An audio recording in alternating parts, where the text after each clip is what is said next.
Once upon a time, there was a young boy named Andy. He lived in a cozy house with his mom and his little sister, and like many kids his age, Andy's world revolved around his toys. He spent every spare minute, all day and all night, lost in imagination, playing with them. Among all those toys, there was one who stood above the rest, a cowboy sheriff doll named Woody. Woody wasn't just any toy, he was Andy's absolute favorite. But here's the secret. Whenever Andy's mother called him away and the room went quiet, the toys suddenly came to life. They'd stretch, stand up, and start talking and playing just like we do. One day, a bit of nervous energy filled the room. Andy was moving to a new house, and the toys were worried about being left behind or lost. Because of the big move, Andy's birthday party was being held a little early. He was throwing a bash for all his friends from the neighborhood, and that made the toys even more anxious.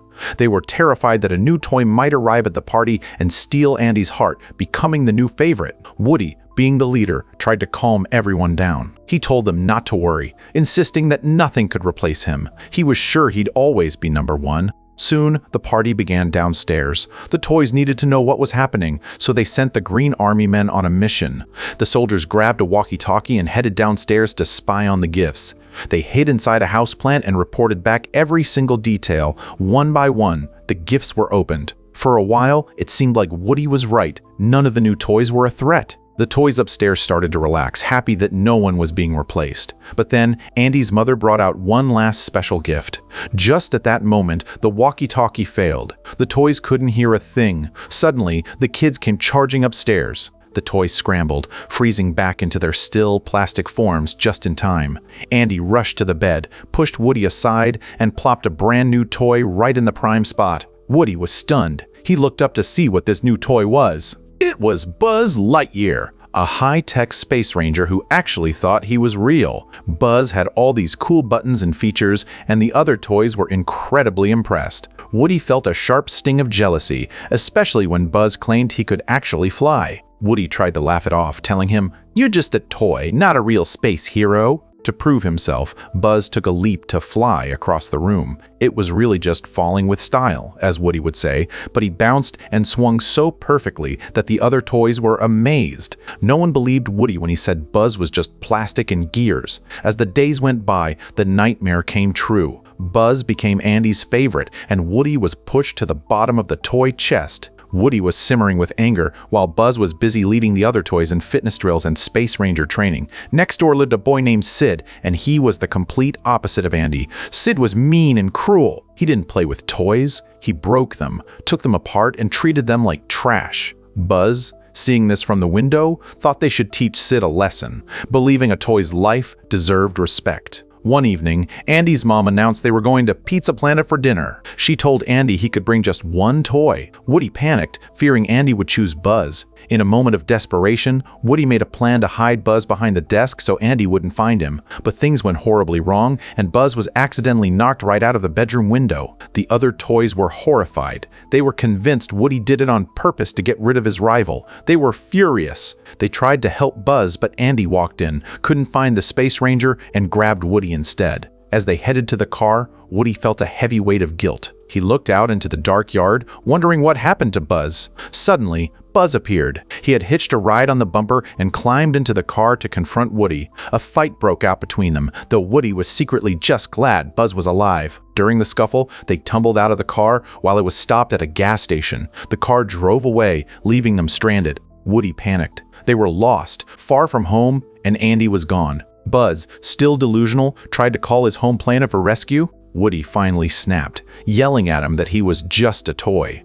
But then, Woody spotted a Pizza Planet delivery truck. It was their only hope. Woody knew he couldn't go home alone. The other toys would never forgive him if he didn't bring Buzz back. He had to fix the mess he'd made. He managed to trick Buzz into the truck by calling it a space shuttle, and they both sneaked inside. When they arrived at Pizza Planet, it was a wonderland of lights and games. The whole place looked like a spaceport. Buzz saw a game shaped like a giant rocket ship, a claw machine, and climbed inside, thinking it was a real vessel. Woody had no choice but to follow. Inside, they found a colony of small, squeaky green aliens. Suddenly, Sid appeared. He started playing the claw machine and managed to snag Buzz. He caught Woody too, and just like that, the two toys were in the hands of the neighborhood bully. At Sid's house, things were terrifying.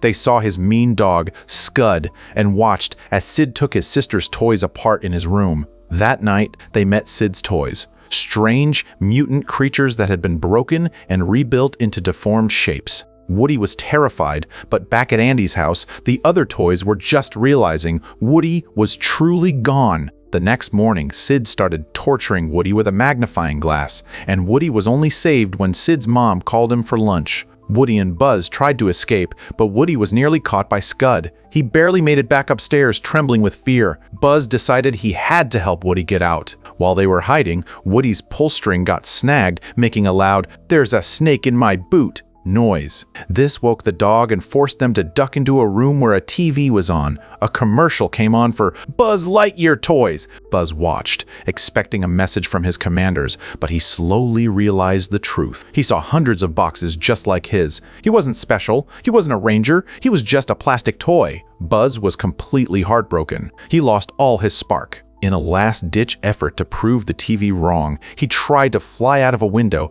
but he just fell and his arm snapped off. Sid's sister found him and dragged him off to a tea party. When Woody found him later, Buzz was too depressed to even move. He felt useless and broken. Woody tried to signal Andy's toys across the way, attempting to build a bridge between the houses. He called out to Slinky Dog for help, but the toys in Andy's room didn't trust him. They thought he was a murderer. When Woody showed them Buzz's detached arm to prove he was there, they thought he was mocking them. They dropped the line and left Woody stranded. Things looked grim. Sid's mutant toys gathered around Buzz in the dark, but they weren't being mean. They actually fixed his arm. However, Sid had a new plan. He strapped a big rocket to Buzz's back, intending to blow him up. Woody knew he had to do something. Woody sat with Buzz and told him that being a toy was actually better than being a space ranger. He explained that being loved by a kid like Andy was the greatest thing in the world. He told Buzz they had a responsibility to be there for him. Hearing this, Buzz finally accepted who he was and found his courage again. They were going to escape together, but Sid was already taking Buzz outside to the launch pad. It was moving day for Andy's family, and the truck was pulling up next door. Woody led the mutant toys in a daring plan. They decided to break the biggest rule of all. They were going to show Sid they were alive. Just as Sid was about to light the fuse, the broken toys surrounded him. Sid was frozen in fear as Woody spoke directly to him, warning him to play nice, because toys see everything. Sid screamed and ran inside, absolutely terrified of his own toys. Woody freed Buzz, but Andy's van was already pulling away. They chased after the moving truck as fast as their plastic legs could carry them.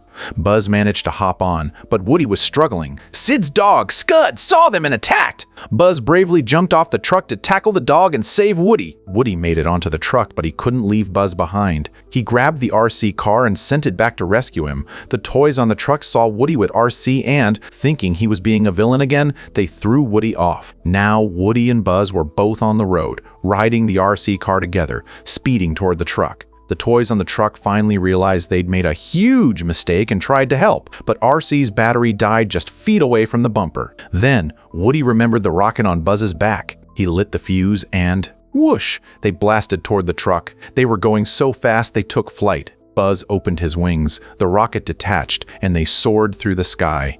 Woody was amazed. "Buzz, you're flying," he cried. Buzz smiled and replied, "This isn't flying, it's falling with style." They glided down through the sunroof and landed safely in the box right next to Andy in the car. Andy was overjoyed to find his two favorites. Later, the family was all settled into their new home. It was Christmas Day. The Green Army men were back on duty, spying on the new gifts downstairs. The toys waited nervously, wondering if they'd be replaced again. Mr. Potato Head was thrilled when a Mrs. Potato Head was opened. Buzz jokingly asked Woody if he was worried about any new toys. Woody laughed, saying nothing could be more threatening than Buzz. But then, the report came in. Andy just got a new puppy. Woody and Buzz shared a look and a smile. They were friends now, and whatever came next, they'd face it together.